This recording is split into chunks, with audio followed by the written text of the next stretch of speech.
আপনি এক্ষুনি মোবাইলে গুগল সার্চ করুন, যে ওতে বলুন পৃথিবীর সর্বশ্রেষ্ঠ মানুষকে।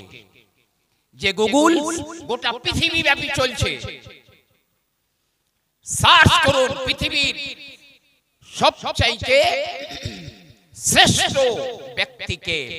গুগল আপনাকে জানিয়ে দেবে হযরত মুহাম্মদ সাল্লাল্লাহু আলাইহি ওয়াসাল্লাম, যিনি ইসলাম ধর্মের প্রবর্তক, লেখা উঠবে। আমেরিকার শিকাগো বিশ্ববিদ্যালয়ের প্রফেসর ডক্টর জুলস মেসারম্যান, তিনি তার বইয়ে একটি অধ্যায় লিখেছেন, what the great leaders of the world. পৃথিবীর বুকে সবচাইতে বড় নেতাকে, তিনি জবাব দিচ্ছেন perhaps the Muhammad, greatest leader of the world of all time. সম্ভবত পৃথিবীর সর্বকালের সর্বযুগের সর্বশ্রেষ্ঠ নেতা হলেন কে? নবী মুহাম্মদ সাল্লাল্লাহু আলাইহি ওয়াসাল্লাম। জোরে বলুন না সুবহানাল্লাহ। এটা আমি বলিনি, কোন মোল্লার বাচ্চা বলেনি। তিনি জাতিতে খ্রিস্টান, তাও আবার আমেরিকার বিশ্ববিদ্যালয়ের প্রফেসর। মাইকেল এইচ হার্ট, তিনি 100 মনীষীদের নামের একটা তালিকা তৈরি করেছেন। এই 100 মনীষীদের নামের তালিকায় তিনি 1 নম্বরের কার নাম দিয়েছেন? হযরত মুহাম্মদ সাল্লাল্লাহু আলাইহি ওয়াসাল্লামের নাম দিয়ে তিনি চ্যালেঞ্জ করেছেন, পৃথিবীতে যদি কারো হিম্মত হয় তাহলে আমি নবী মুহাম্মদকে 1 নম্বরে দিয়েছি, তিনি এসে 2 নম্বরে এনে দেখিয়ে দিন। তার চ্যালেঞ্জ আজ পর্যন্ত কেউ গ্রহণ করতে পারেনি। নবী মুহাম্মদুর রাসূলুল্লাহর নাম 1 নম্বরেই রয়েছে। নেপালের বিশ্ববিদ্যালয়ের প্রফেসর ডক্টর রমাকৃষ্ণ রাও, তিনি বলছেন আধুনিক জ্ঞান বিজ্ঞান নবী মুহাম্মদ থেকে লব্ধ।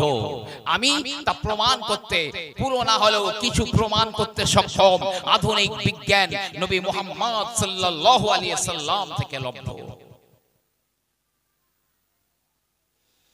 তিনি যে নবী মুহাম্মদ, তিনি যে আল্লাহর নবী, এর একটা দুটো সিম্পটম। আমি এমন একটা ধর্মগ্রন্থ দেখলাম না, বেদ বলেন, পুরাণ বলেন, বাইবেল বলেন, গীতা বলেন, ত্রিপিটক বলেন, জিন্দাবেস্তা বলেন, গ্রন্থ সাহেব বলেন, যাই বলেন না কেন, যাতে আমার নবী পাকের নাম নেই, আমি এরকম একটা আমার ক্ষুদ্র জ্ঞানে আমি দেখলাম না।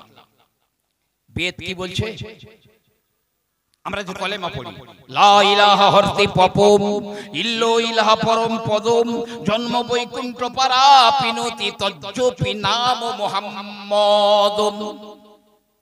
তুমি যদি তোমার পাপগুলো, তোমার গুনাহগুলো যদি মোচন করে নিতে চাও, তাহলে বলো এক মে বা দ্বিতীয়ম, আল্লাহ ছাড়া কোনো উপাস্য নাই, আল্লাহ ছাড়া কোনো রব নাই।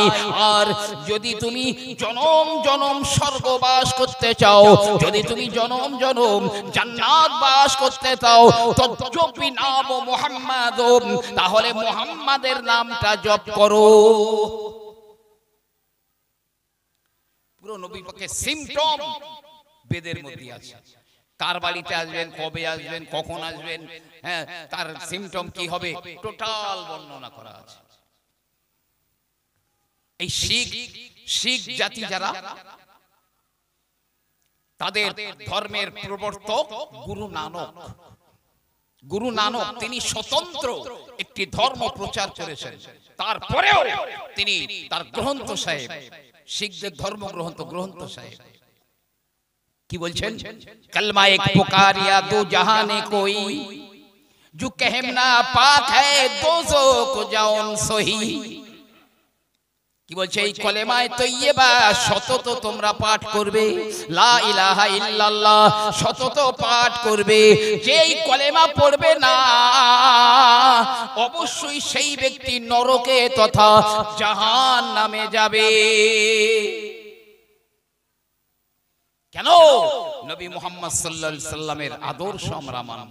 আমি তার কিছু আদর্শ বলবো। আমাদের যে ধর্মগ্রন্থ আল কোরআন, আল্লাহ পাক তো ১৫০০ বছর আগে চ্যালেঞ্জ দিয়েছেন, ওয়াইন কুনতুম ফি রাইবিন মিম্মা নাযালনা আলা আবদিনা ফাতু বিসূরা মিন মিসলিহি আদউ শুহাদাআকুম মিন দুনিল্লাহি ইন কুনতুম সাদিকিন। তোমরা যদি আমার এই কোরআনে সন্দেহ করো যে যেটা আমি আমার নবীর উপরে নাজিল করেছি, তাহলে এই রকম একটা ছোট্ট সূরা আনো, যে তুমি যদি একা না পারো দুনিয়ার তোমার যত সহযোগী সহকারী সাহায্যকারী আছে সবাইকে ডেকে নাও। আজ আমিও চ্যালেঞ্জ দিচ্ছি, যদি কারো হিম্মত থাকে ছোট্ট একটা লাইন এনে দিক। ডক্টর মরিস বুকাইলি খ্রিস্টান ছিলেন, 18টা ভাষায় পিএইচডি করেছিলেন। এই মরিস বুকাইলির মনের বড় ইচ্ছা ছিল আমি একটু আরবি ভাষাটা শিক্ষা করব। তিনি এমন আরবি ভাষাটা শিক্ষা করলেন, তিনি ডাইরেক্ট আরবি ভাষায় কথা বলতে পারতেন, সরাসরি আরবিতে কথা বলতে পারতেন। এই আমাদের মতো এই ফুসকে মৌলবীদের যদি বলে আরবিতে 2 মিনিট কথা বলো, পায়জামা গরম হয়ে যাবে। তিনি খ্রিস্টান, তারপরেও তিনি ডাইরেক্ট আরবিতে কথা বলতেন। একদা খ্রিস্টান বুদ্ধিজীবীরা, খ্রিস্টান সাংবাদিকেরা মরিস বুকাইলিকে ঘিরে ধরলো।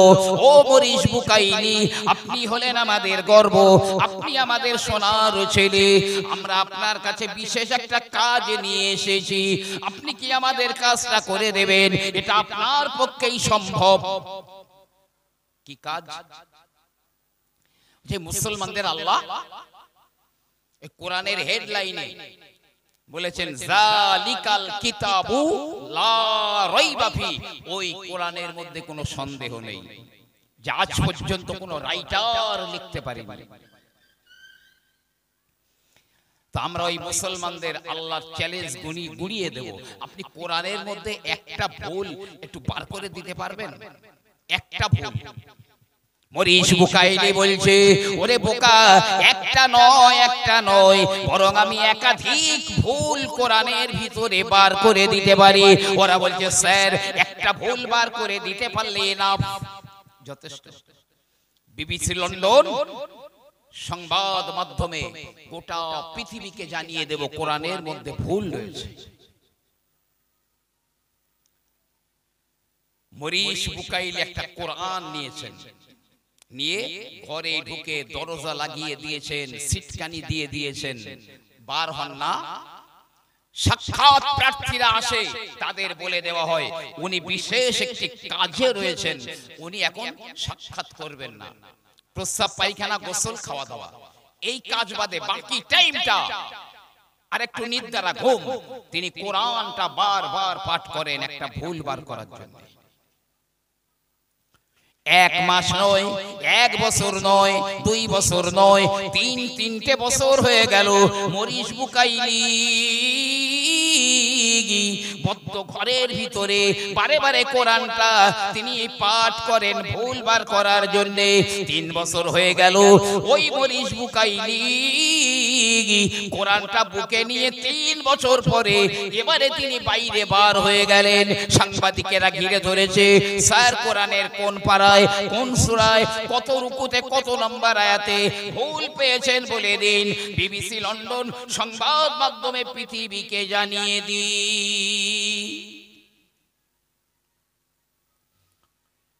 মরিস বুকাইলি বলছে থামো থামো, ওরা মনে করছে এই বলল বলে। মরিস বুকাইলি বলে, এ সাংবাদিকেরা, 3 বছর ধরে আমি বদ্ধ ঘরের ভিতরে কোরআন নিয়ে বারবার পাঠ করেছি একটা ভুল বার করার জন্য। কোরআনের একটা সেন্টেন্সে নয়, মানে একটা আয়াত বা বাক্যের ভিতরে নয়, একটা ওয়ার্ড বা শব্দের ভিতরে নয়, একটা লেটার বা অক্ষরে নয়, স্বরচিহ্ন যে জবর পেশে নয়, এমনকি একটা বিন্দু বা নোক্তাতে আমি ভুল বার করতে পারি না। বিবিসি লন্ডন এই সংবাদ মাধ্যমে জানিয়ে দাও কোরআনের মধ্যে কোনো ভুল নেই।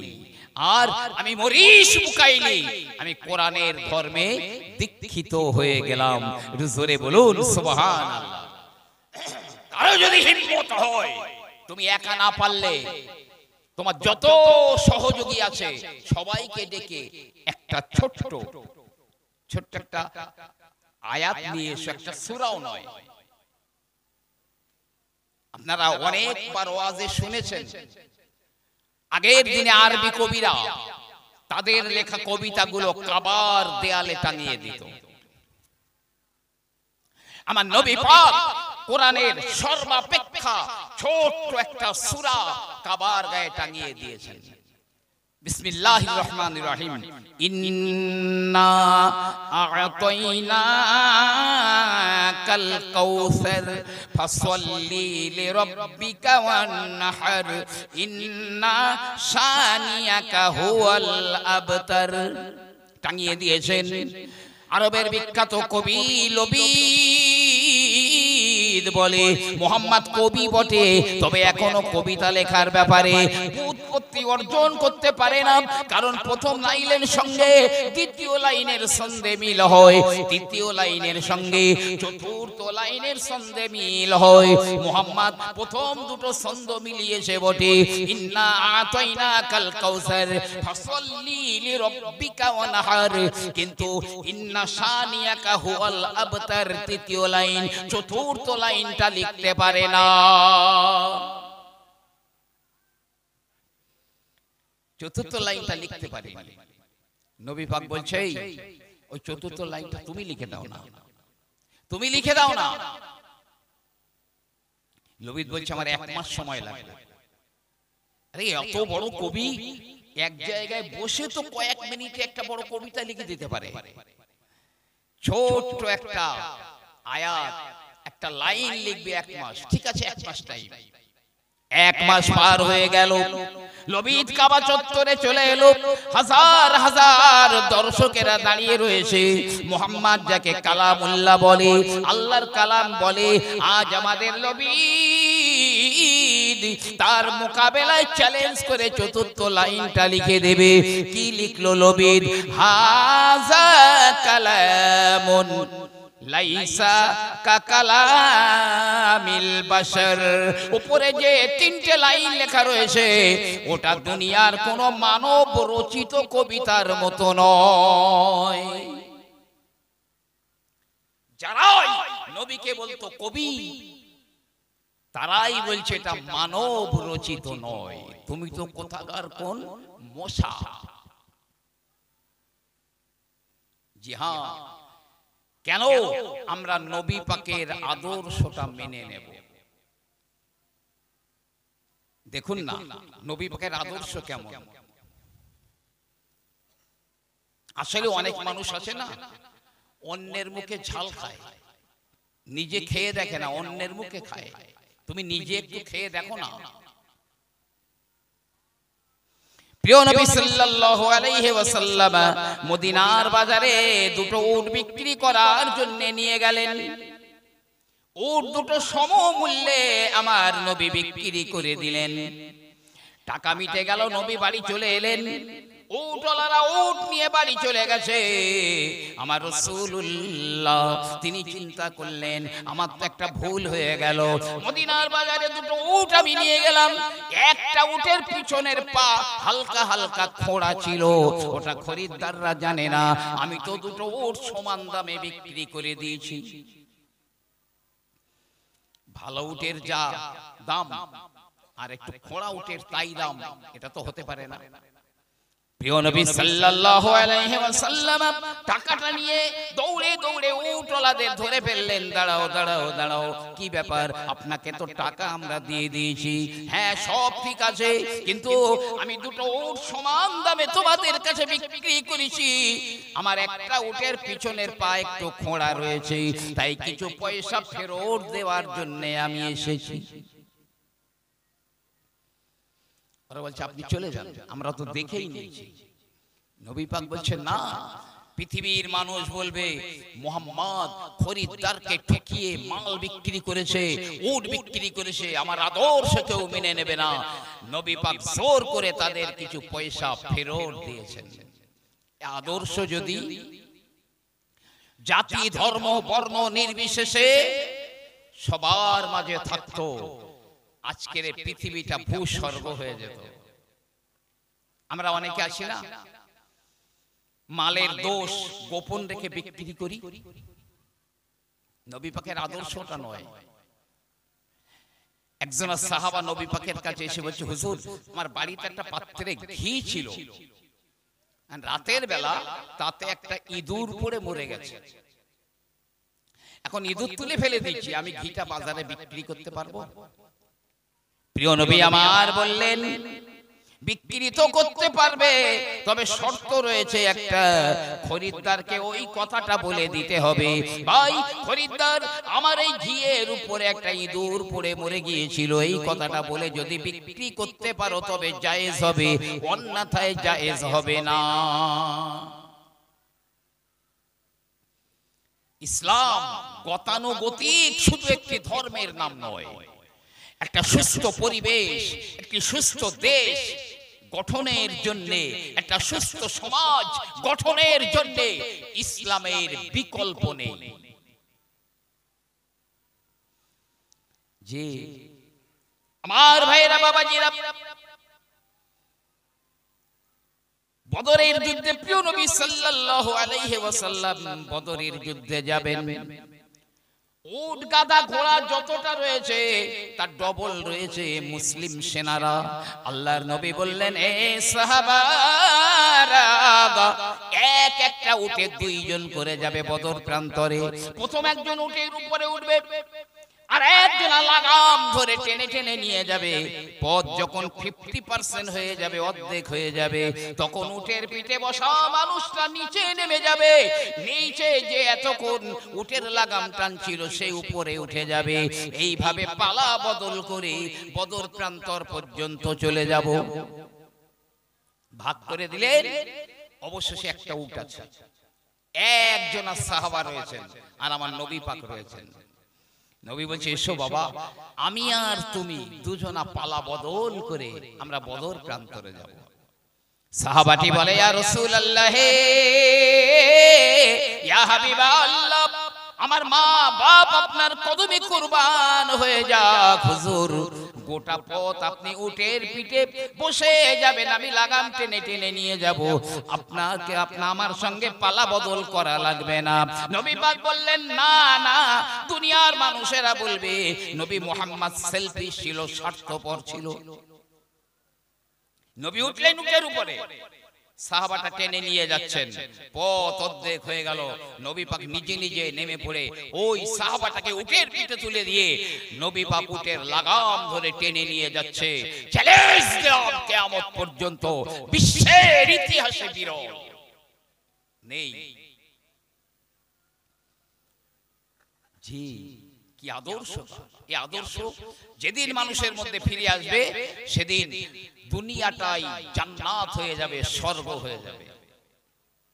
আমার ভাইরা বাবাজিরা, খন্দকের যুদ্ধ হবে, পরীক্ষার যুদ্ধ হবে। সালমান ফারসি রাদিয়াল্লাহু তাআলা আনহু প্রযুক্তি দিয়েছেন, এ রাসূলুল্লাহ, চারিদিকে পরীক্ষা খনন করুন, শত্রুরা দুশমনেরা যেন পরীক্ষা পার করে না আসে। সাহাবায়ে কেরামেরা মাটি কাটে ঝুড়ি ভর্তি করে নিয়ে যায়।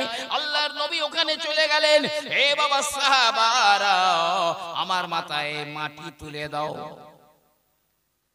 হুজুর, আমরা এরা যথেষ্ট, আপনি বসুন। নবী পাক বলছে, না না না, আমার মাথায় মাটি তুলে দাও। বারবার বলছে, নবী পাকের মাথায় এক ঝুড়ি মাটি তুলে দেওয়া হলো। নবী পাক বললেন, তোমরা এক ঝুড়ি করে মাটি বইবে, আর আমি রাসূলুল্লাহ আমার মাথায় দুই ঝুড়ি মাটি তুলে দাও। কেন ইয়া রাসূলুল্লাহ, ইয়া হাবিবাল্লাহ? আল্লাহর নবী বললেন, হে বাবারা, আমি এই দেশের নাগরিক, তোমরাও এই দেশের নাগরিক, তোমরা এক ঝুড়ি, আমিও এক ঝুড়ি অধিক, কিন্তু আমি হলাম তোমাদের নেতা, আমি হলাম তোমাদের নবী। আমার কাছে এক্সট্রা আর একটা দায়িত্ব রয়েছে, যার কারণে আর এক ঝুড়ি মাটি আমাকে বেশি নিতে হবে। আল্লাহর নবীর মাথায় দুই টুকরি করে দুই ঝুড়ি করে মাটি তুলে দেওয়া হলো। ও আমার ভাইরা, মনে করবেন না মুসলমানরা দেশ বিরোধী, কারণ আমার নবী বলেছেন হুব্বুল ওয়াতান ঈমানুন, জন্মভূমির ভালোবাসা হলো ঈমানের একটা অংশ। ভারতের মুসলমানেরা ভারত থেকে এক মুঠো মাটি পাকিস্তান বাংলাদেশে যাবে, যদি মুসলমানের রক্ত গায়ে থাকে তা মেনে নিতে পারবে না, অবৈধভাবে। তার উপরেও মনে করবেন না আমরা যাই তাই দেশে বাস করি, এটা মনে করবেন না। কেন জানেন? মদিনার মসজিদে নববী শরীফে নবী পাক সাহাবাদের সঙ্গে আলোচনা করতে করতে বললেন, হে আমার সাহাবারা, মক্কা হলো আমার জন্মভূমি, মদিনা হলো আমার ঠিকানা। আমি মক্কার মদিনাকে বড় ভালোবাসি। পৃথিবীর মানুষদের মক্কার মদিনার ভালোবাসাটা হলো তাদের কাছে ওয়াজিব, তারা মক্কা মদিনার ভালোবাসবে অধিক। কিন্তু আমি রাসূল আর একটা দেশকে বড় ভালোবাসি, আমার আল্লাহ রাব্বুল আলামিন ওই দেশটাকে ভালোবাসেন। সাহাবায়ে কেরামেরা বললেন, আয় আল্লাহর নবী, মক্কা মদিনার পরে আবার কোন দেশ, যে দেশকে আমার আল্লাহ ভালোবাসেন, আমার রাসূলুল্লাহ ভালোবাসেন?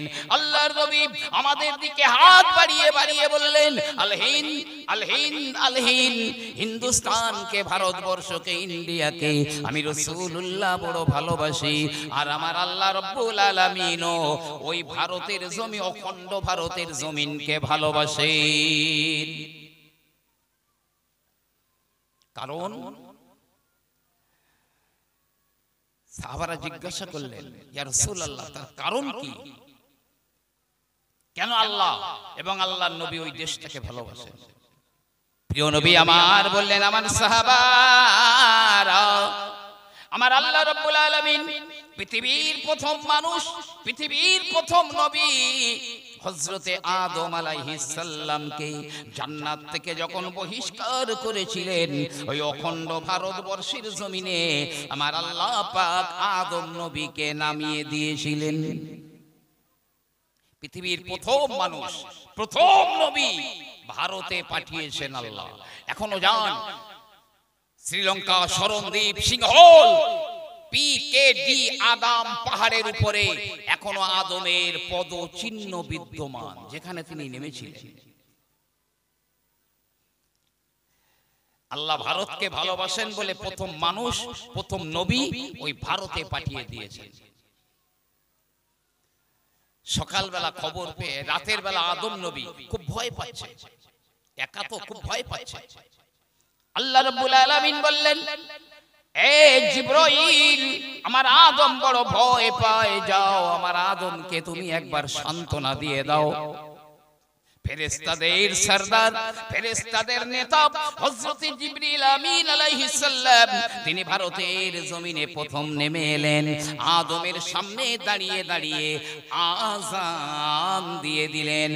মনে রাখুন, আযান প্রথমে মক্কাতে নয়, মদিনায় নয়, ফ্রান্সে নয়, তুরস্কে, হল্যান্ড, থাইল্যান্ড, জাপান, চীন কোথাও নয়, বরং সর্বপ্রথম আযান হয়েছিল এই ভারতের জমিনে। কে দিয়েছিলেন আযান? ফেরেশতাদের সরদার হযরতে জিবরাইল আলাইহিস সালাম। সকাল হয়ে গেল, আস্তে আস্তে রাতের অন্ধকার বিদূরিত হয়ে যাচ্ছে। আদম খানিকটা আশ্বস্ত হয়েছে। আল্লাহ পাক বললেন, আদম, রাতের অন্ধকারের ভয় থেকে তোমাকে বাঁচালাম, 2 রাকাত নামাজ পড়ো। আমি বইটার কিতাবের নাম বলছি, হাকিকতুস সালাত, বইটা খুললে পেয়ে যাবেন। এটা উর্দু বইয়ের নাম বলছি, আব না জাগে তো কব, খুললে পেয়ে যাবেন। আরো আছে। হযরতে বাবা আদম নবী আলাইহিস সালাম এই ভারতের জমিনে সর্বপ্রথমে 2 রাকাত নামাজ আদায় করে নিয়েছিলেন। আমার আল্লাহ রাব্বুল আলামিন মিরাজের রজনীতে ওই 2 রাকাত নামাজকে উম্মতে মুহাম্মাদীর জন্য ফরজ করে দিয়েছেন। সকালবেলা ফজরের 2 রাকাত যে ফরজ নামাজ পড়ি, ওই 2 রাকাত নামাজ আদম নবী পৃথিবীতে ভারতের জমিনে প্রথম পড়েছিলেন। আযান যেমন প্রথম ভারতে হয়েছে, নামাজও তেমন সর্বপ্রথমে ভারতের জমিনে হয়েছে। যে কুল্লু শাইইন ইয়ারজিউ ইলা আসলিহি, প্রতিটা জিনিস তার আসলের দিকে ফিরে যায়। সমুদ্র থেকে বাষ্প ওঠে, মেঘ তৈরি হয়, বৃষ্টি হয়, সেই বৃষ্টি নদী নালা খাল বিল দিয়ে আবার সমুদ্রে চলে যায় তার উৎপত্তি স্থলে। যেহেতু ভারতে আযান আযান নামাজ প্রথম হয়েছে, ভারত ঠিক সেই দিকে অরিজিনাল জায়গাতে আবার ফিরে যাবে ইনশাআল্লাহ। যারা বেঁচে থাকবেন 2050 সাল পর্যন্ত অপেক্ষা করুন। আমার ভাইরা বাবাজিরা, খানায় কাবার দেয়ালে একটা পাথর রয়েছে, হাজারে আসওয়াদ। আসরে ছিল সাদা পাথর, হাজারে আবিয়াজ। এই পাথরের ইতিহাস রয়েছে। পাপীরা এবং ঋতুবতী মহিলারা স্পর্শ করার কারণে পাথরটা কালো হয়ে গেছে, তাই তাকে হাজারে আসওয়াদ বা কালো পাথর বলা হয়। ওই পাথরটা সর্বপ্রথমে আদম নবী আলাইহিস সালাম জান্নাত থেকে যখন বহিষ্কার হয়ে গেলেন, ওই পাথরটা নিয়ে এই ভারতের জমিনেই নেমেছিলেন। এই জন্য লেখক বলছে, ভারতের জমিনে যত দামি দামি স্টোন পাওয়া যায়, পৃথিবীর আদার্স কোন কান্ট্রিতে পাওয়া যায় না।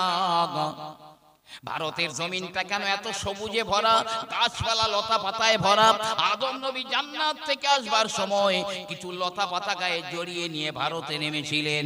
এই কারণে ভারতের জমিনটা সুজালাং সুফালাং, সবুজে ভরা। টোটাল বিশ্বের সভ্যতা, ঘর বাড়ি তৈরি করা, চাষবাস করা, বস্ত্র বয়ন করা, রান্না বাড়া করা, যা কিছু সব এই ভারত থেকে পৃথিবীতে ছড়িয়ে গেছে। কারণ জিবরিল আমিন আলাইহিস সালাম আদম নবীকে প্রত্যেকটা জিনিস শিক্ষা দিয়েছিলেন। এখান থেকে পৃথিবীতে ছড়িয়েছে মানব সভ্যতা। সর্বপ্রথম হজ যাত্রী ইন্ডিয়া।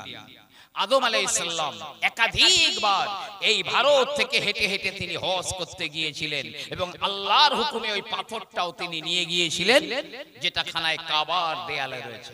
পাঞ্জাবে বরাস শরীফে চলে যান, 12 জনা নবীর কবর রয়েছে। অর্থাৎ আমার আল্লাহ রাব্বুল আলামিন ভারতে নবী পাঠিয়েছিলেন। আল্লাহর নবীর একটা হাদিস রয়েছে, কানা নাবিয়ুন ফিল হিন্দে, হিন্দুস্তানের জমিনে আল্লাহ একজন নবী পাঠিয়েছিলেন। লাউনুহুল আসওয়াদ, গায়ের রংটা কালো ছিল। ইসমুহু কাহান, ওই নবীর নাম ছিল কাহান। অনেকে বলছে, এটা আল্লাহ পাক ভালো জানে, আমিও বলতে পারবো না। পরবর্তী জেনারেশন কাহান থেকে কানু, কানু থেকে অনেকে বলছে এটা কৃষ্ণ। বলছে উনি আল্লাহর একত্ববাদ প্রচার করেছিলেন। কৃষ্ণ।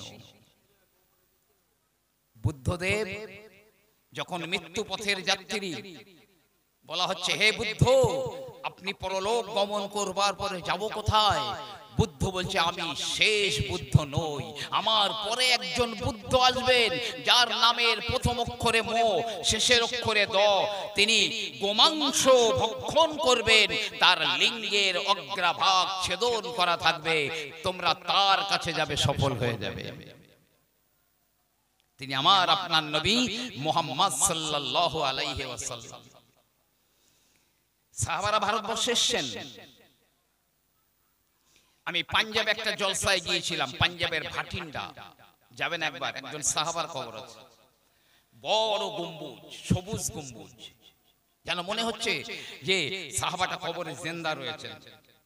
কিভাবে জানেন? প্রাচীন মক্কায় এই ব্যক্তির নাম ছিল রতন। রতন প্রাচীন মক্কায় ব্যবসা বাণিজ্য করার জন্য তিনি যেতেন।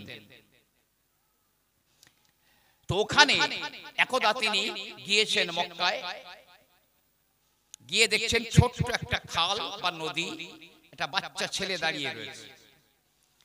রতন ভাবছে ছেলেটা মনে হয় খাল পার হবে, পানির কারণে যেতে পারছে না। তো ওই বাচ্চাটাকে, ছেলেটাকে তার উটের উপরে উঠিয়ে বা কোলে করে নিয়ে নদীটা বা খালটা পার করে দিয়েছে। ব্যবসা করে ফিরে এলেন। এখন হঠাৎ তিনি খবর পেলেন মক্কায় একজন নবীর আবির্ভাব হয়েছে, নবীর আবির্ভাব হয়েছে।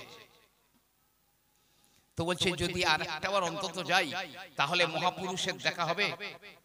তিনি ওখানে আসবেন। বেদ বলছে সম্বলে বিষ্ণু যশা সুগৃহে প্রাদুর্ভাবম সুমাতাং মাতারি বিভো কন্যাতন্নি সেবত।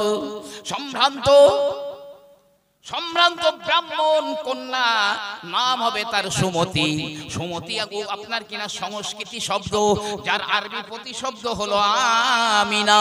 আব্দুল্লাহ বিষ্ণু যশা হলো সংস্কৃত শব্দ, আরবিতে তাকে বলা হয় আব্দুল্লাহ।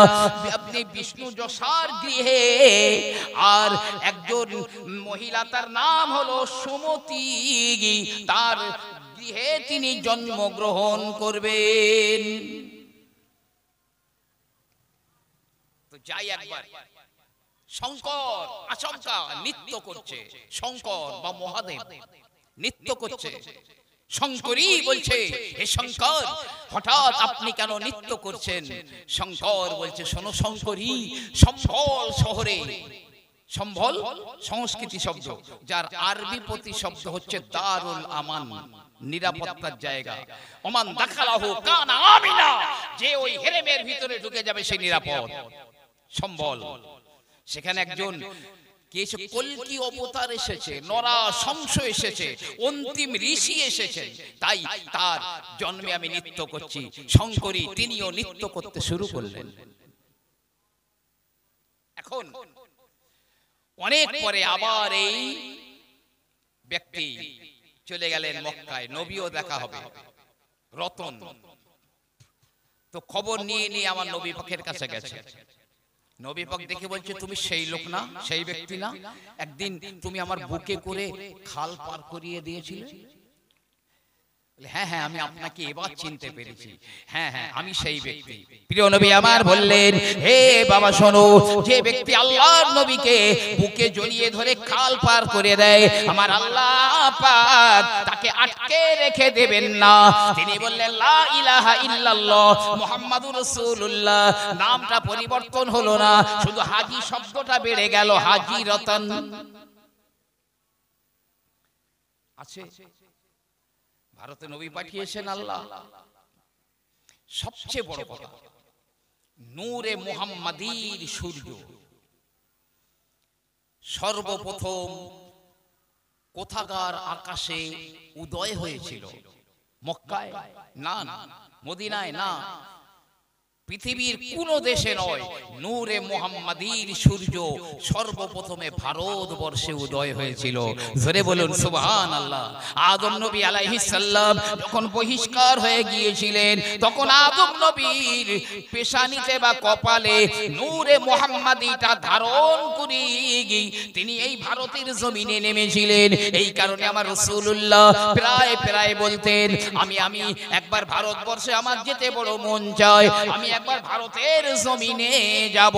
কিন্তু না না না, যেদিন কোরআনের আয়াত নাজিল হয়ে গেল আল ইয়াউমা আকমালতু লাকুম দীনাকুম ওয়া আতমামতু আলাইকুম নি'মাতি ওয়া রাদিতু লাকুমুল ইসলাম দীনা, আয়াত যখন নাজিল হয়ে গেল আল্লাহর রাসূলের ভারতের জমিনে আসার আর প্রয়োজন থাকলো না। আসতে পারেন, খুব ইচ্ছা ছিল আসবেন ভারতের জমিনে।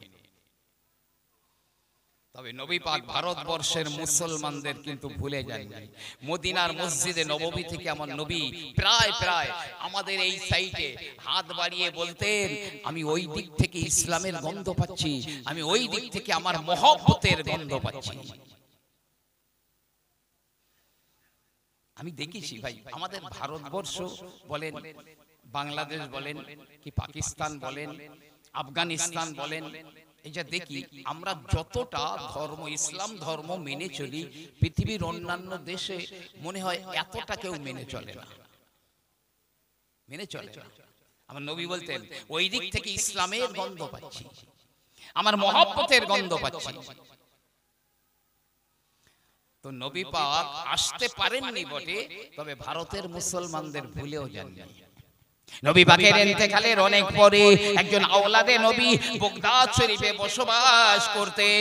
একদা রাসূলুল্লাহ স্বপ্নে তাকে জানিয়ে দিলেন, হে বাবা ছেলে, তোমার কাছে আমার কয়েকটা কেশ রয়েছে, আমার চুল মোবারক রয়েছে, আমি ভারতে যেতে চেয়েছিলাম, যেতে পারি না, তাই আমি ভারতবর্ষের মুসলমানদের জন্য আমি কিছু উপহার দিতে চাই, যাও যাও যাও, আমার ওই কেশ মোবারক গুলো ভারতের জমিনে রেখে এসো। আওলাদে নবী কেশ মোবারক গুলো নিয়ে ভারতে এলেন। তখন ভারত শাসন করছেন সম্রাট ঔরঙ্গজেব রহমাতুল্লাহ। গিয়েছেন, গিয়ে বলছে আমি আওলাদে নবী। সম্রাট উঠে দাঁড়ালেন আদবের জন্য, কি খবর? আমি আমার রসুলের কয়েকটা কেশ মোবারক এনেছি ভারতবর্ষে রাখবার জন্য, যেহেতু আপনি হলেন ভারতপতি, তাই আপনাকে দিচ্ছে, এগুলো রেখে দিন। সম্রাট বলছে আমি কি করে কিভাবে বুঝবো এটা আমার নবী পাকের কেশ মোবারক? বলছে হুজুর আমি আওলাদে নবী, মিথ্যা বলছি না। কিন্তু সম্রাট বলছে তারপরেও প্রমাণ দিতে হবে, প্রমাণ দিতে হবে।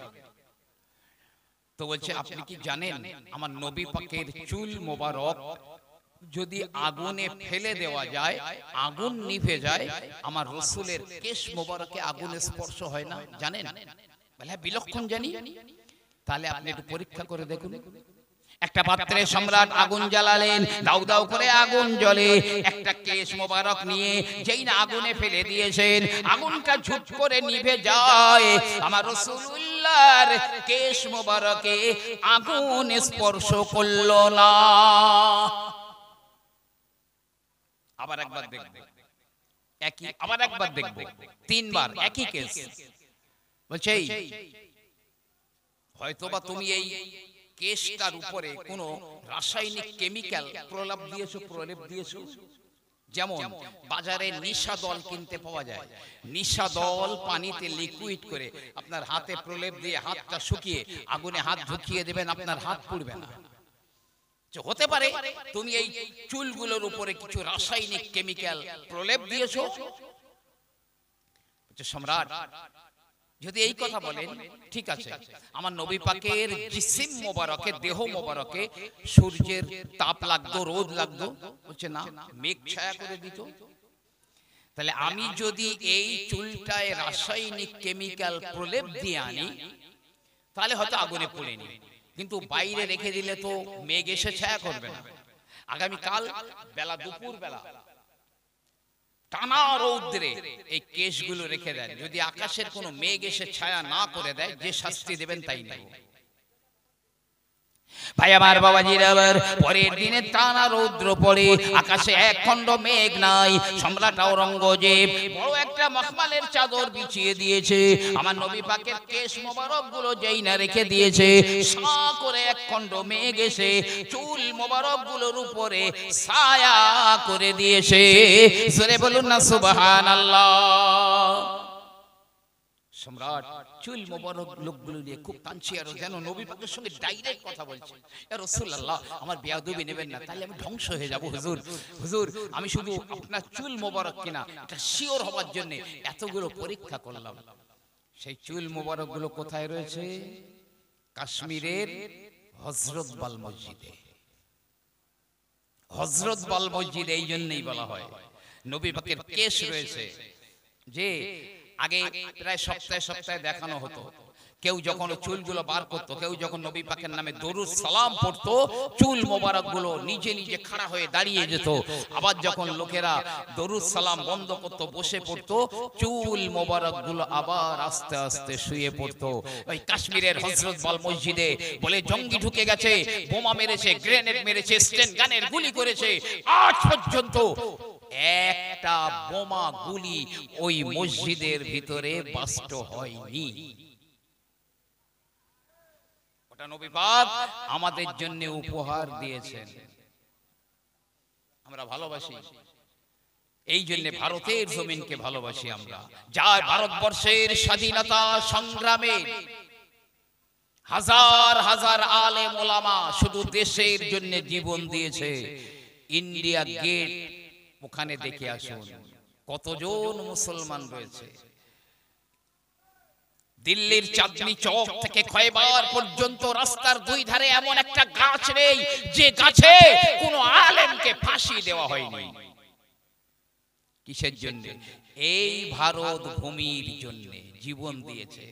আমরাও তাদের উত্তরসূরি, ভারতের জন্য এখনো আমরা জীবন দিতে প্রস্তুত। এক মুঠো মাটি চলে যাবে অবৈধভাবে, বাংলাদেশ, পাকিস্তান, ভারতবর্ষের মুসলমান মেনে নিতে পারে না। নবীর আদর্শ আমরা কি জন্য মানব? আরে মক্কা বিজয় হয়ে গেছে। মক্কা, আমি খুব সংক্ষেপে সংক্ষেপে দুটো একটা বলছি। মক্কা বিজয় হয়ে গেছে। এখন সাহাবায়ে কেরামদের নিয়ে নবী পাক বীরের মতো ঢুকলেন মক্কায়। মক্কার কুরাইশরা ভয়ে তটস্থ হয়ে আছে, কেউ ঘর থেকে বার হয় না। আর নবী পাক আসছেন, একটা বুড়ি মহিলা এরকম একটা বকচা নিয়ে, সে বেচারা খুব ছটফট করছে। সে বকচা তুলতেও পারছে না, চলেও যেতে পারছে না, ছেড়ে রেখে খুব ছটফট করছে। বুড়িটা আমার নবী পাককে জীবনে কোনোদিনও দেখেনি। এখন আল্লাহর নবী আল্লাহর হাবিব বললেন, ও বুড়িমা, কি ব্যাপার? তুমি এই বকচা নিয়ে কেন টানা হেসলা করো, এত এত ছটফট করো? বুড়ি বলে, ও বাবা, তুমি কি শোনোনি? ওই আব্দুল্লাহর বেটা মুহাম্মদ মক্কা বিজয় করে নিয়েছে। আজ আমরা তার কত অত্যাচার করেছিলাম। আজ ওই মুহাম্মদ যদি আমাকে দেখতে পায় তাহলে আর আমার নিস্তার নাই। তাই মুহাম্মাদের ভয়ে আমি কোনো দূর পাহাড়ের পাদদেশে চলে যেতে চাই, কিন্তু আমার বকচা ফেলে রেখে যেতে পারি না, আমি আবার বয়েও নিয়ে যেতে পারি না। আমার রাসূলুল্লাহ বললেন, ও বুড়িমা, আমি তোমার বকচাটা বয়ে দেব নাকি? এটা বয়ে দেব? বাবা, তালি তো বড় ভালো হয়, দাও না, একটু বয়ে দাও না। নবী পাক বকচাটা মাথায় তুলে নিয়েছেন। বুড়ি আগে আগে আমার নবী পাককে ছোট মোটা কথা বলতে বলতে যাচ্ছে, আর নবী পাক তার বকচাটা মাথায় করে নিয়ে যাচ্ছে। অনেক দূরে এক পাহাড়ের পাদদেশে গিয়ে বলছে, বাবা, এখানে রেখে দাও, আর মুহাম্মদ আমার দেখতে পাবে না, এখানে রেখে দাও। নবী পাক বকচাটা রেখে দিয়ে কোনো কথা না বলে চলে আসছেন। বুড়ি বলছে, বাবা, তোমার মনে এত দয়া, কার বেটা তুমি বাবা? তুমি আমার এত বড় বিপদ থেকে বাঁচালে, মুহাম্মাদের হাত থেকে বাঁচালে, পরিচয়টা আমার দিয়ে যাও। আমি এই বিপদ থেকে মুক্তি পাওয়ার পরে নিশ্চয়ই তোমার খোঁজ নেব, তোমার কিছু প্রতিদানও দেব।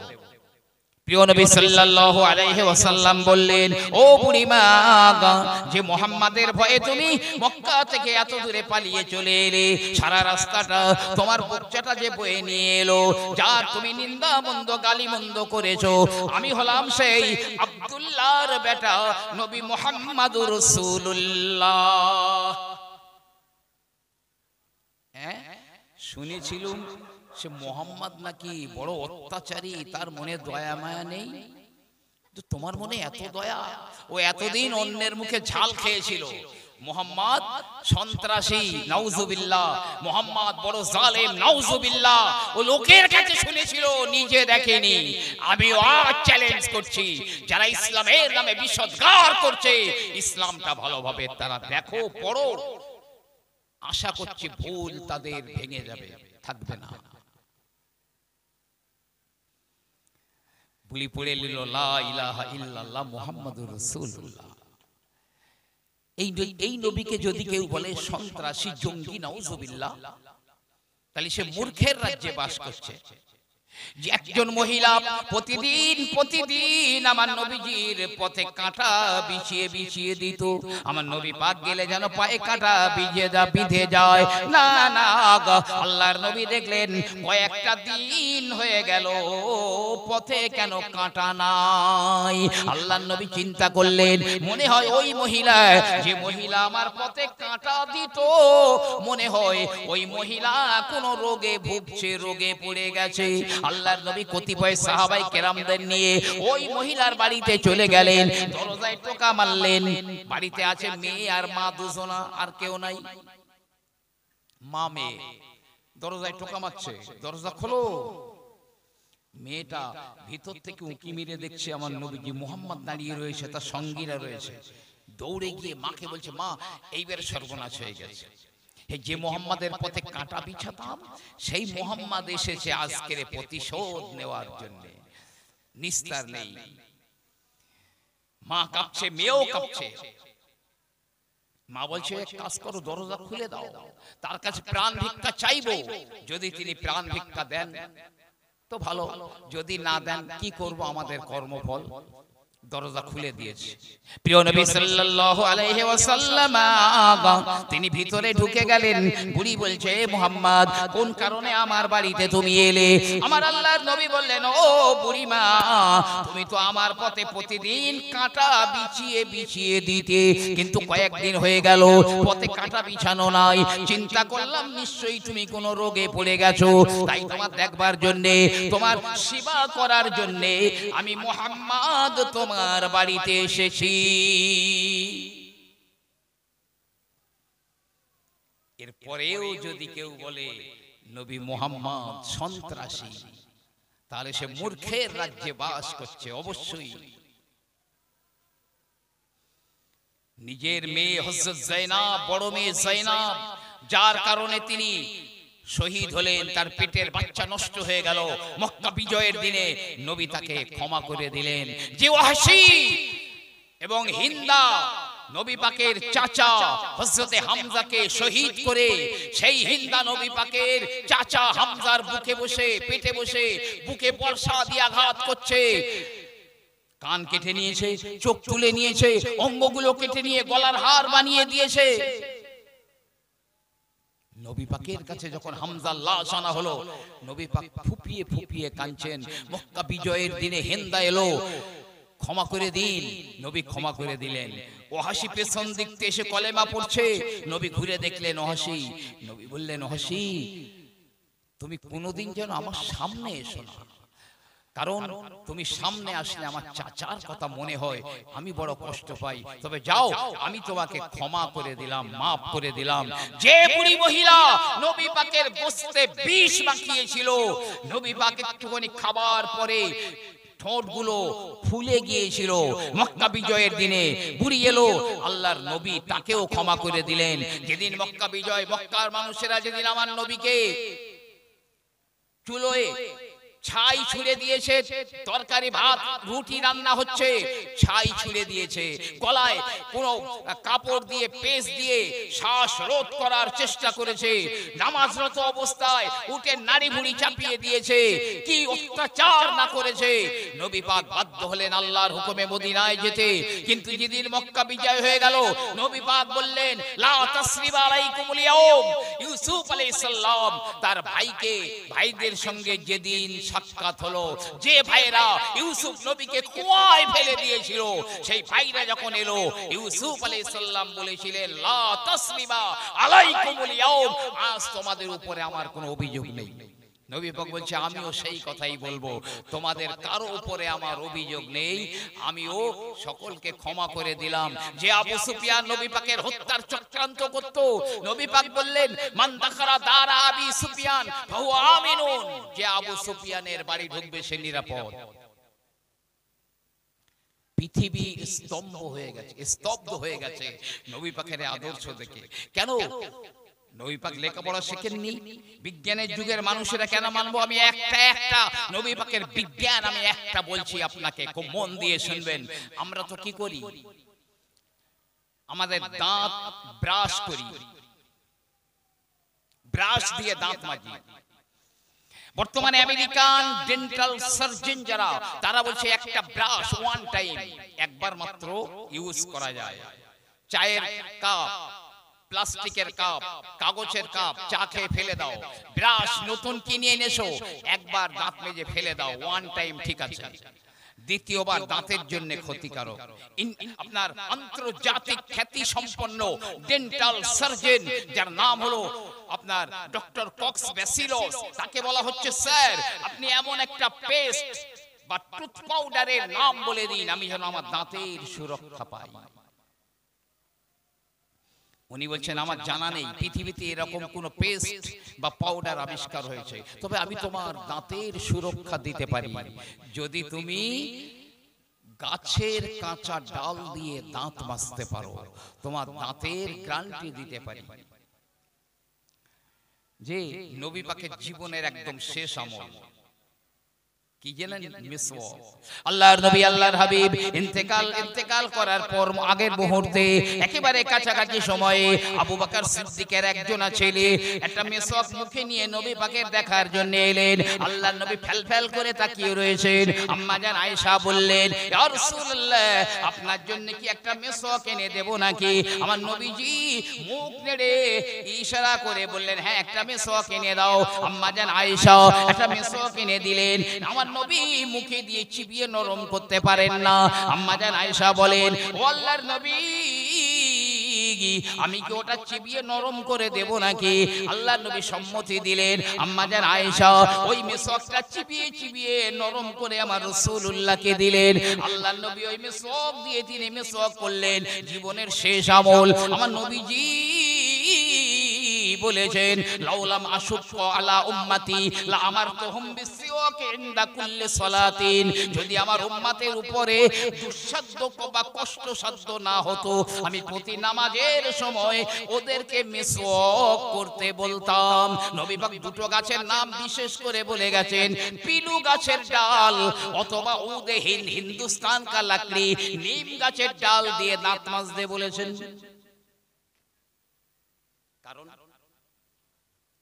এই দুটো গাছের নাম কেন বললেন? যারা ডেন্টাল সার্জন তাদের জিজ্ঞাসা করবেন, কারো মুখে দাঁত থাকতে গেলে দুটো খাবারের প্রয়োজন, ক্যালসিয়াম আর phosphorus. Without calcium and phosphorus কারো মুখে দাঁত থাকতে পারে না। তাই পৃথিবীতে যত গাছ আছে তার মধ্যে পিলু গাছের মধ্যে সবচাইতে বেশি পরিমাণ ক্যালসিয়াম আর ফসফরাস রয়েছে। সেকেন্ড স্টেজে নিম গাছের ডালে ক্যালসিয়াম আর ফসফরাস ভরে রয়েছে। যদি আপনার কোনো দাঁতের সমস্যা হয়, আমি বলছি একবার দেখবেন ফুলে গেছে, ব্যথা হয়েছে, পুঁজ হয়েছে, আপনি দিন 3-4-5 বার করে ওই মিসওয়াক করবেন, ইনশাআল্লাহ কোন ডাক্তারের চেহারা আপনাকে দেখতে হবে না। ওই ওসিলায় আল্লাহ পাক ভালো করে দেবেন ইনশাআল্লাহ। এমন কি ক্যান্সার হয়েছে, তখন ক্যান্সারের ওষুধ উঠেনি, ডাক্তার বলছে এর আর কোনো লাইন নেই, যা খাবার খাইয়ে দাও আর বাঁচবে না। শেষ চিকিৎসা ডাক্তার একটা মিসওয়াক ধরিয়ে দিয়েছে, নিম গাছের ডাল ধরিয়ে দিয়েছে, এ দিয়ে দৈনিক 5-6 বার দাঁত মাজো। ব্যক্তি সেই দাঁত মাজে, ওই ওসিলা করে আল্লাহ পাক তার ক্যান্সার রোগটাকেও ভালো করে দিয়েছেন। এ হলো ছিল আমার নবীর বিজ্ঞান। কেন মানবেন? এটা গতানুগতিক কোনো ধর্ম নয়। যে প্রিয় নবী সাল্লাল্লাহু আলাইহি ওয়াসাল্লাম মিশকাত শরীফের কিতাবুল লিবাসের মধ্যে এমনি করে বুখারী শরীফের মধ্যে হাদিসটা এসেছে, মান সাররা ইসারাহু ওয়ালা আলাল আরদি ইলা আখিরিল হাদিস। আমার নবী বলেন, কোন পুরুষ বেটা ছেলে যদি তার পরনের কাপড়টা পায়ের গিরোর নিচে পড়ে, তাহলে তার ওই অঙ্গটা জাহান্নামে যাবে, মানে ওই ব্যক্তি জাহান্নামী হয়ে যাবে। পরের riwayate রাসূলুল্লাহ বললেন, কিয়ামতের মহাময়দানে আমার আল্লাহ পাক ওই ব্যক্তির দিকে রহমতের নজরে একবারও তাকাবেন না যার যে পুরুষের পরনের কাপড়টা গিরোর নিচে পড়ে যায়।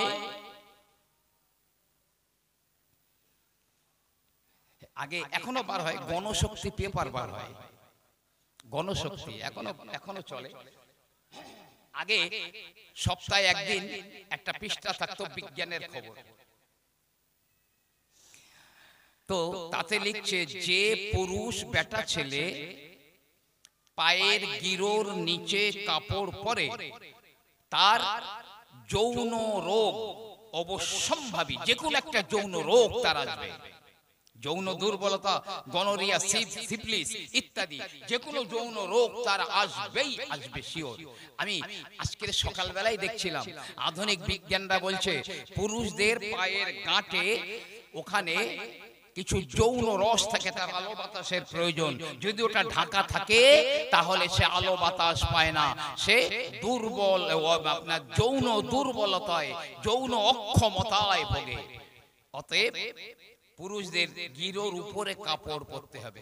ওই গণশক্তি পেপারে আরো বলছে মহিলারা পায়ের গিরোর উপরে কাপড় পরে। এখনো তো অনেক মহিলাদের আপনার কিনা পায়ের উপর গিরোর উপরে কাপড় পরে, 3 কোয়ার্টার পরে। কিন্তু না না, আমার রাসূলুল্লাহ বললেন মহিলাদের মাথার উপর থেকে পায়ের গিরোর নিচে পর্যন্ত এটা হলো তাদের সতর। আর আধুনিক চিকিৎসা বিজ্ঞানীরা বলছে মহিলারা যদি গিরোর উপরে কাপড় পরে তাহলে লিউকোরিয়া বলে একটা মারণ ব্যাধি ওই মহিলার অবশ্যম্ভাবী। এই ছিল 1500 বছর আগের আমার নবী পাকের বিজ্ঞান। কত বড় বৈজ্ঞানিক ছিলেন! এই আপনি দুধ খাচ্ছেন, চা খাচ্ছেন, কোন লিকুইড জিনিস খাচ্ছেন, একটা মাছি পড়ে গেল, কি করবেন? খাবারটা ফেলে দেবেন? তাতে একটা মাছি পড়েছে, কি করবেন? শুধু নবী পাকের বিজ্ঞানটা বলতে চাইছে। নবী পাক বলছে যদি মাছি পড়ে যায়, ওয়াইজা ওয়াকাআজ যুবাবু আলা তাআমি আহাদিকুম, তোমাদের কারো খাদ্যে যদি একটা মাছি পড়ে যায় তাহলে আঙুল দিয়ে ওই খাদ্যের ভিতরে পুরো মাছিটা ডুবিয়ে দাও, দিয়ে তারপরে মাছিটা ফেলে দিয়ে খাবারটা খেয়ে নাও। কেন বলেন তো? নবী পাক বলছে মাছির একটা ডানাতে রোগের প্রতিষেধক থাকে, আর একটা ডানাতে রোগের জীবাণু থাকে। তো মাছি যখন কোনো খাবারে বসে তখন যে ডানায় তার রোগের জীবাণু আছে সেই ডানাটা খাদ্যে লাগিয়ে দেয়, আর প্রতিষেধক আছে যে ডানায় সেই ডানাটা উঁচু করে রেখে দেয়। এবারে যখন আমি মাছিটা ডুবিয়ে দিলাম ওর ভিতরে, তখন এদিকে যেমন রোগের জীবাণু খাদ্যে মিশে গেছে, ওই জীবাণুর প্রতিষেধক ওই খাদ্যে মিশে গেছে। বাস প্লাস মাইনাসে মাইনাস হয়ে গেল, খাবারটা নিউট্রাল হয়ে গেল। তখন ওই খাবার খেতে আর কোনো সমস্যা নেই। এটা আমার নবী পাকের বিজ্ঞান। প্রিয় নবী সাল্লাল্লাহু আলাইহি ওয়াসাল্লাম আরো বললেন, মিশকাত শরীফের কিতাবুল আতামার মধ্যে হাদিসটা পাওয়া যাবে। আমার রাসূলুল্লাহ বললেন, ও বাবারা, ততক্ষণ পর্যন্ত তোমরা হাত মুছে ফেলে দিও না, হাত ধুয়ে ফেলে দিও না, যতক্ষণ না পর্যন্ত প্লেটটা চেটে চেটে না খাবে, আঙুলটা চেটে চেটে না খাবে। এখন যদি কোনো ভালো শাদী বা খানায়, কোনো ভালো ভদ্র সমাজে, এখন আমি ডাইনিং টেবিলে বসে খাওয়া দাওয়া করি, আমি যদি প্লেট চাটি, আঙুল চাটি, হয়তো আপনাকে অনেকে ক্রিটিসাইজ করবে, আপনাকে দেখে হাসবে, অনেকে এমন আছে। কিন্তু না না, আপনি চলে যান আমেরিকায়, এখন চলে যান, হোটেলে চলে যান, রেস্টুরেন্টে চলে যান, যারা ইসলামের বড় দুশমন তারা প্লেট চেটে চেটে খাচ্ছে, আঙুলগুলো চেটে চেটে খায়। কেন বলেন তো? মানুষের খাবারের পরে অনেকে হজমের ওষুধ খায়, ডাইজিন, ডায়াবোল ইত্যাদি ওষুধ খায়, তাতে হজম হয়ে যায়। আধুনিক চিকিৎসা বিজ্ঞানীরা বলছে খাবার পরে মানুষ যদি প্লেট আর আঙুল চাটে, তার জিভ দিয়ে এক প্রকার লালা বার হয়। এই লালাটা তার হজমের জন্য অত্যন্ত উপকারী, অত্যন্ত উপকার, যে হজম তাড়াতাড়ি হয়ে যাবে। ওই ডাইজিন খেলে, ডায়াবোল খেলে যা হবে তার চাইতে বেশি কাজ হবে। এই আঙুল আর প্লেট যদি চেটে চেটে খাও। নবী পাকের আদর্শ। আরে যে সাহাবারা বাড়ি মায়ের পেট থেকে পড়ে মুসলমান ছিল না, মায়ের পেট থেকে পড়ে মুসলমান না, যে ওমর নবী পাককে হত্যা করার জন্য তলোয়ার নিয়ে বার হয়েছিল আল্লাহর নবীকে হত্যা করে দেবে, সে ওমরের কাহিনী শুনবেন? মুসলমান অশান্তির ধর্ম, মুসলমান পরধর্মে অসহিষ্ণু, ইতিহাস মিথ্যা কথা বলে না।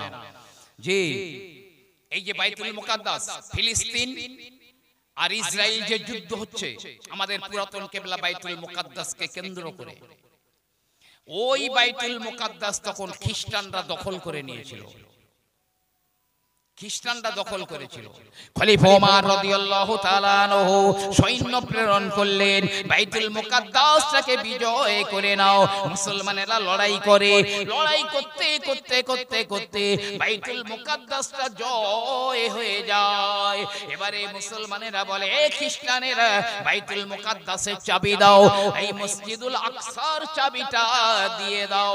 তারা বলল, না না না গা, এই চাবি তোমাদের হাতে দেব না, আমরা ওমরের কথা শুনেছি, খলিফা ওমরকে একবার চোখে দেখব আর ওমরের হাতে চাবিটা ডাইরেক্ট হস্তান্তর করে দেব। দূত চলে এলো, গোলাম চলে এলো, হুজুর বাইতুল মুকাদ্দাস জয় হয়ে গেছে, এখন চাবি ওরা আপনার হাতে ডাইরেক্ট দিতে চায় আর আপনাকে একটু দেখতে চায়, এক্ষুনি যেতে হবে। ওমর বললেন, চলো, একদম দেনান দেন, চলো। গায়ে জামা আছে, তালি লাগানো, হুজুর আপনাকে দেখার জন্য হাজার হাজার মানুষ দাঁড়িয়ে রয়েছে, আজকের একটু ভালো জামা পরেন। খলিফা ওমর বললেন, এ বাবা শোনো, আমার রাসূলুল্লাহ কিতাবুল লিবাসের মধ্যে হাদিসটা বলে দিয়েছেন, দুনিয়ার জমিনে কেউ যদি অহংকারের পোশাক পরে, আমার আল্লাহ পাক কিয়ামতের দিনে তাকে লাঞ্ছনার পোশাক পরিধান করাবেন। আমি তালি মারা জামা গায়ে দিল আমি ওমর, ভালো জামা গায়ে দিল আমি ওমর, চলো বেরিয়ে পড়ো। খলিফা ওমর বেরিয়ে পড়লেন, উটের পিঠে সওয়ার হয়ে যান। যেতে যেতে যেতে যেতে একটা গির্জা পড়লো, খ্রিস্টানদের একটা গির্জা পড়ে গেল। ওমরের নামাজের সময় হয়ে গেছে। হযরত ওমর উটের পিঠ থেকে নিচে নেমে ওই গির্জার ফাদারকে বলছে, এই আমি ওমর, আমার নামাজের টাইম হয়ে গেছে, একটু বলবে কোথায় নামাজ পড়বো? তো গির্জার ফাদার, গির্জার সন্ন্যাসী বললে, আপনাকে আমি কোথায় নামাজ পড়তে বলবো? আসুন। ডেকে নিয়ে তার গির্জার একটা বারান্দা, ফাঁকা বারান্দা ভালো করে নিজে মুছে পরিষ্কার করে দিয়ে বলছে, আপনি এখানে নামাজ পড়ুন। খলিফা ওমর ক্ষণকাল ভেবে তিনি ওখানে নামাজ পড়লেন না, বাইরে গিয়ে একটা ফাঁকা জায়গায় নামাজ পড়ে উঠে এলেন। গির্জার সন্ন্যাসী নিজেকে খুব অপমানিত মনে করছেন যে ওমর বড় ধর্মে এত অসহিষ্ণু, আমি এত বড় মুখ করে জায়গা দিলাম নামাজ পড়বার জন্য, আর ওমর এখানে নামাজ পড়লেন না, খুব অপমানিত বোধ করছেন। হযরত ওমর রাদিয়াল্লাহু তাআলা আনহু নামাজ পড়ে এসে বলছে, ওগো গির্জার সন্ন্যাসী, আপনি লজ্জিত হবেন না, নিজেকে অপমানিত মনে করবেন না। আমি ইচ্ছা করলে আপনার গির্জার ওই বারান্দায় আমি নামাজ পড়তে পারতাম, কিন্তু একটা কারণে আমি নামাজ পড়ি না। আমি ওমর যদি আজ আপনার গির্জায় নামাজ পড়ে নেই, মুসলমানদের ইতিহাসে লেখা হয়ে যাবে, ইসলামের ইতিহাসে লেখা হবে ওমর ওই গির্জায় নামাজ পড়েছিল। না না, ওমর কোন গির্জায় নামাজ পড়ে না, বরং ওই জায়গায় মসজিদ ছিল, ওই মসজিদ ভেঙে খ্রিস্টানেরা গির্জা বানিয়ে নিয়েছে। তাই পরবর্তী জমানার মুসলমানেরা তোমার গির্জা ভেঙে দেবে, তোমার গির্জা ভেঙে দিয়ে তারা ওখানে একটা মসজিদ বানিয়ে নেবে। কিন্তু আমার নবীর আদর্শ এটা নয় যে কারো কোন মানুষ কারো ধর্মস্থানকে ভেঙে দেবে। তাই আগামী দিনে যেন তোমার ওই গির্জার একটা ইট পর্যন্ত কেউ খুলে নিতে না পারে। তাই আমি ওখানে নামাজ পড়লাম না, আমি দূরে গিয়ে নামাজ পড়লাম। পরবর্তী মুসলমানেরা ওই জায়গায় একটা মসজিদ বানিয়ে নেবে, তোমার গির্জার কোনো ক্ষতি হবে না। মুসলমানেরা এত চিন্তা ভাবনা করে কাজ করে যে ওমর উটের পিঠে যাচ্ছেন, পথ অর্ধেক হয়ে গেছে, খলিফা ওমর নিচে নেমে গেছে, গোলামকে বলছে তুমি উপরে ওঠো। ঠিক অবাক কাণ্ড, মুসলিম জাহানের একছত্র খলিফা আর তার গোলাম, গোলামকে বলছে ওঠো উটের পিঠে, আমি লাগাম টানবো। গোলাম বলছে না হুজুর, আপনি কি বলেন? আপনি মুসলিম দেশের একছত্র খলিফা। ওমর বলছে এটা আমার নবীর আদর্শ নয়, উঠে পড়ো। জোর করে গোলামকে উটের পিঠে দিয়ে ওমর লাগাম ধরে টেনে নিয়ে যাচ্ছে। হাজার হাজার মানুষ দাঁড়িয়ে রয়েছে ওমরকে দেখবার জন্য। ঢুকে গেছে বাইতুল মুকাদ্দাস চত্বরে। এবার ওমর কাকে ভাববে? খলিফা কাকে ভাববে? যে উটের পিঠে আছে ওকে, না যে লাগাম টেনে নিয়ে যাচ্ছে ওকে?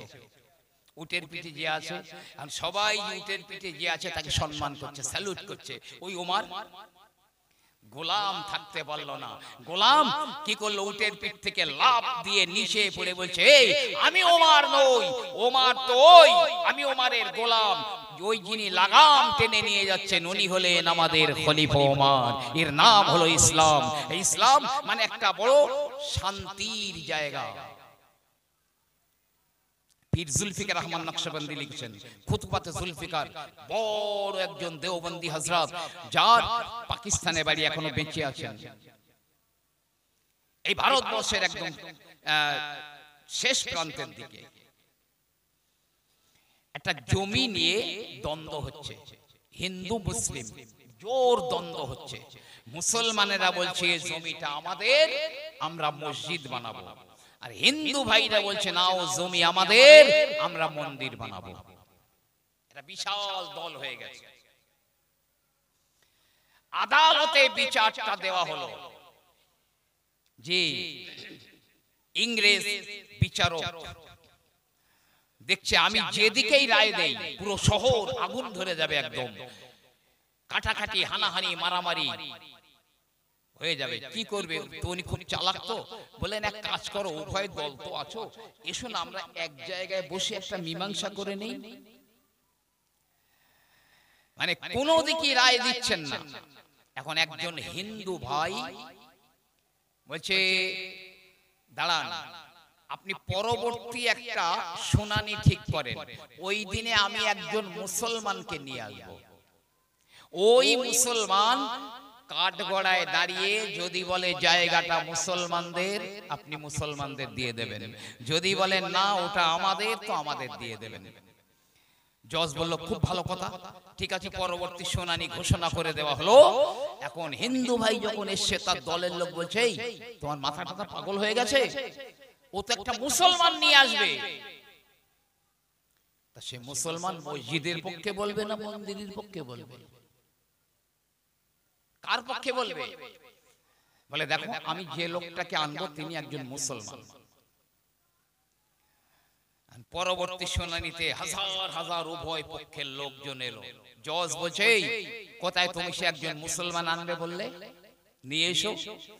নিয়ে এসে মুফতি কিফায়েতুল্লাহ সাহেব রহমাতুল্লাহ আলাইহি, যে তানাক বড় দেওবন্দি হযরত, তাকে নিয়ে আসা হলো।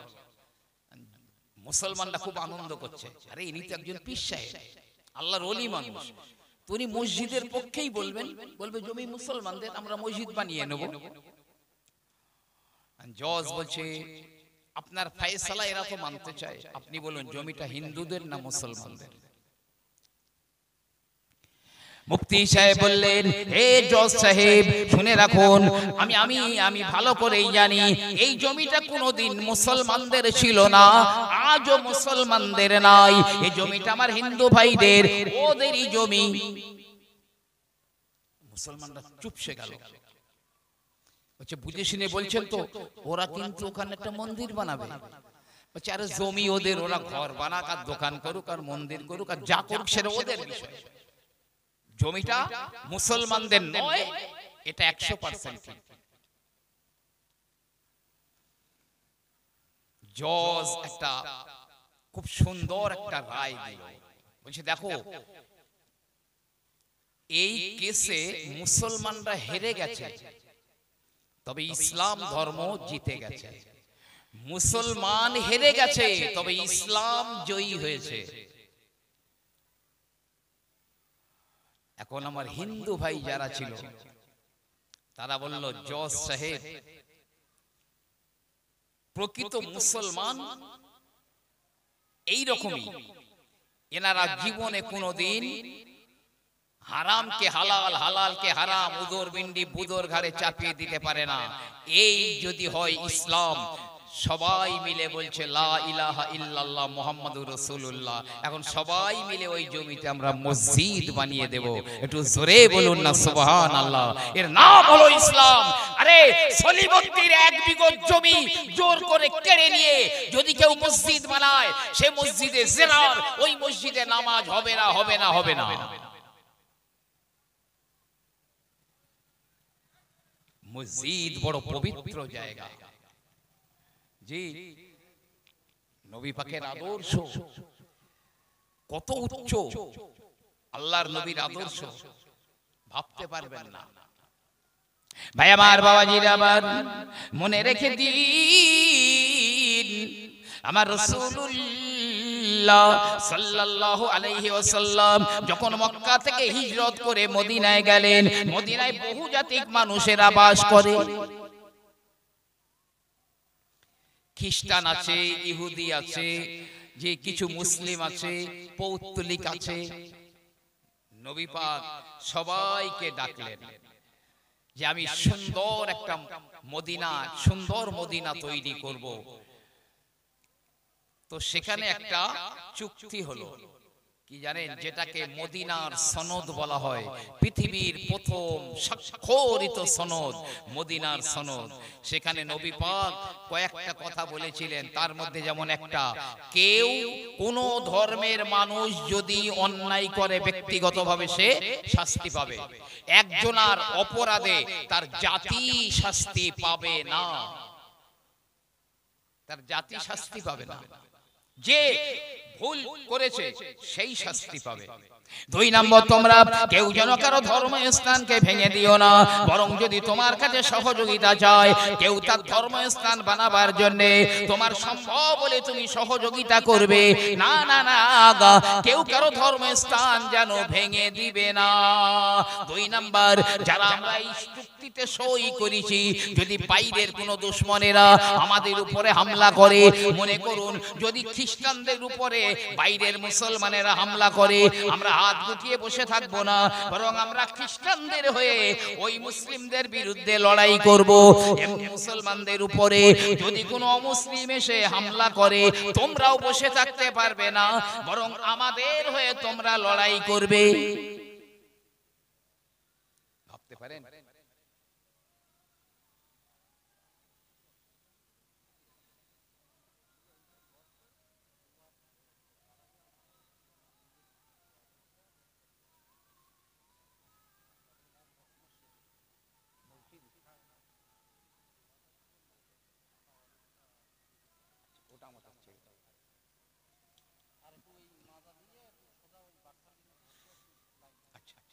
আমি ব্যবস্থা করে দেব, চিন্তা করতে হবে না। ভাই আমার, এই এলাকার মানুষ আমি জানি, সবাই সকালবেলা আমরা কর্মব্যস্ত হয়ে যাই, যে যার কাজে বেরিয়ে যাই, আবার অনেকে নামাজ পড়েন। অধিক রাত হওয়া বাঞ্ছনীয় নয়, তো শেষ বেলায় 2টো কথা বলবো আমি। একটু কিয়ামতের মাঠে মিজানের পাল্লায় নেকি আর গোনা ওজন হবে। তো একজনের নেকির পাল্লা হালকা হয়ে গেছে, গোনার পাল্লা পুরো ঝুঁকে গেছে। আচমকা একটা মসজিদ ওই মিজানের পাল্লার ধারে চলে আসবে, মসজিদ, আর আওয়াজ হবে, এই ব্যক্তি এই মসজিদের মোতাওয়াল্লি ছিল, কি সেক্রেটারি ছিল, কি এই মসজিদের সহযোগী ছিল, সাহায্যকারী ছিল। আচমকা ওই মসজিদের 1 মুঠো মাটি তার নেকির পাল্লায় পড়ে যাবে, তার নেকির পাল্লাটা সাঁ করে ঝুঁকে যাবে। আল্লাহ বলবে, যা একে জান্নাতে নিয়ে যা। জোরে বলুন না সুবহানাল্লাহ। কিয়ামতের দিনে তো সব ধ্বংস হয়ে যাবে, কিচ্ছু থাকবে না, শুধু মসজিদ আর মাদ্রাসা ধ্বংস হবে না। তবে এই মসজিদ, বিভিন্ন জায়গার মসজিদ, মসজিদে নববী নিজের জায়গাতে থাকবে না, সব পশ্চিম প্রান্তে গিয়ে টলমল টলমল করবে। আল্লাহ বলবে জিবরাইল এই মসজিদ মাদ্রাসা ধ্বংস হলো না কেন জিজ্ঞাসা করো তো। জিবরাইল এসে জিজ্ঞাসা করবেন এই মসজিদের ইটগুলো, রডগুলো, বালিকণাগুলো, প্রতিটা পার্টস মাদ্রাসার ইট, বালি, সিমেন্ট ইত্যাদি সব কথা বলবে। জিবরাইল যারা আমার বানাবার জন্য জমি দিয়েছে, টাকা দিয়েছে, ইট, রড, সিমেন্ট দিয়েছে, আমার মধ্যে যারা নামাজ পড়েছে, এরা আমার, যারা আমার সহযোগিতা করেছে, এরা আমার পরিবার পরিজন, ওদের বুকের ভিতরে না নিয়ে আমি ধ্বংস হয়ে যাব না। মাদ্রাসা তাই বলবে। জিবরাইল আল্লাহকে বললে আল্লাহ পাক বলবেন এই জিবরাইল বলে দাও যারা মসজিদ বানিয়েছে, ওর ভিতরে নামাজ পড়েছে, সহযোগিতা করেছে, সাহায্য করেছে, সব ওই মসজিদের মধ্যে যেন ঢুকে যায়, ওই মাদ্রাসায় ঢুকে যায়। হযরত জাকারিয়া সাহেব রহমাতুল্লাহ আলাইহি ফাজাইলে হজ, আমি উর্দুটাও পড়েছি, বাংলাটাও পড়েছি, ফাজাইলে হজের মধ্যে লিখেছেন কিয়ামতের আগে কাবা শরীফটা ভেঙে ফেলে দেওয়া হবে, কাবা ধন সম্পদ লুটপাট করে নিয়ে যাবে, হজ বন্ধ হয়ে যাবে, কিন্তু খানায় কাবা কিয়ামতের দিনে নববধূর মতো ঠেলে উঠবে। যারা হজ করেছে, উমরা করেছে, কাবা তওয়াফ করেছে, সব বাদুড়ের মতো কাবার গেলাপ ধরে ঝুলে থাকবে। মসজিদে প্যাসেঞ্জার, মাদ্রাসায় প্যাসেঞ্জার। আল্লাহ জাহান্নামের উপর একটা ব্রিজ বানাবেন, 15,000 বছরের রাস্তা, 5,000 বছর সোজা, 5,000 বছর সমতল, 5,000 বছর নিচে, চুলের চেয়ে সরু, তলোয়ারের চেয়ে ধার, আবার তাতে গিজগিজে লোহার কাঁটা লাগানো, যে আবার অন্ধকার, কে পার হবে? তখন আল্লাহ পাক কাবাকে বলবেন কাবা তোর ভিতরে প্যাসেঞ্জার, সারা মসজিদে প্যাসেঞ্জার, মাদ্রাসায় প্যাসেঞ্জার। এক একটা মসজিদ মাদ্রাসাকে বগির মতো জুড়িয়ে কাবার সঙ্গে লাগিয়ে দিয়ে আল্লাহ পাক বলবেন যা ওই পুলসিরাত পার করিয়ে জান্নাতুল ফেরদাউস প্ল্যাটফর্মে লাগিয়ে দে। চোখের পলকে কাবা এই মসজিদ আর মাদ্রাসার প্যাসেঞ্জার গুলো নিয়ে এক পলকে জান্নাতুল ফেরদাউসের প্ল্যাটফর্মে লাগিয়ে দেবে, সব বিনা হিসাবে জান্নাতে যাবে। আল্লামা রুহুল আমিন রাহমাতুল্লাহ আলাইহি হাদিসটা এনেছেন, আস-সাখিয়ু করিবুম মিনাল্লাহ, দাতারা আল্লাহর কাছাকাছি, ও করিবুম মিনাল জান্নাহ, জান্নাতের কাছাকাছি, ও বাঈদুম মিনান নার, জাহান্নাম থেকে বহু দূরে। কিন্তু আল বখিলু বাঈদুম মিনাল্লাহ, কৃপণরা আল্লাহ থেকে দূরে, ও বাঈদুম মিনাল জান্নাহ, জান্নাত থেকে বহু দূরে, ও করিবুম মিনান নার, জাহান্নামের কাছাকাছি। তরিকাত দর্পণে হুজুর লিখছেন দান জান্নাতের একটা গাছ, দাতাকে ডালে বসিয়ে ডাইরেক্ট জান্নাতে ঢুকিয়ে দেয়। কৃপণতা জাহান্নামের গাছ, জাহান্নাম এই কৃপণকে ডালে বসিয়ে ডাইরেক্ট জাহান্নামে ঢুকিয়ে দেয়। একদম সংক্ষেপ, মাত্র কয়েকটা মিনিট। যদি আল্লাহর কোনো বান্দা থাকেন, আমি বেশি বলবো না, এলাকার খবরও জানি না, 2000 টাকা